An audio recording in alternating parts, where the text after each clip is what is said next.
आसी रज गाँठू सहर एवं चलचंचल सब वर्ष पर वर्ष बहु जाकजकम रज सेठारे झील बहु मैंने प्रतियोगितार भाग नियंती पुरस्कार वितरण कराए।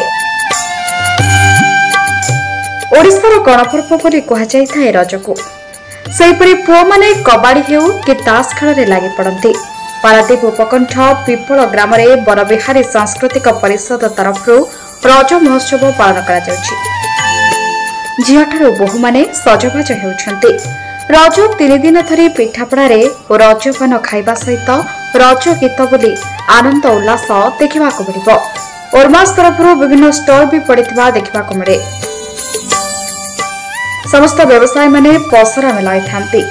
गाँव में खुशीर आनंद परि लगे। सेपरि पारादीप विभिन्न स्थान में भी रज महोत्सव पालन करा जाउछि। ब्यूरो रिपोर्ट आत्मा टीवी ओडिशा।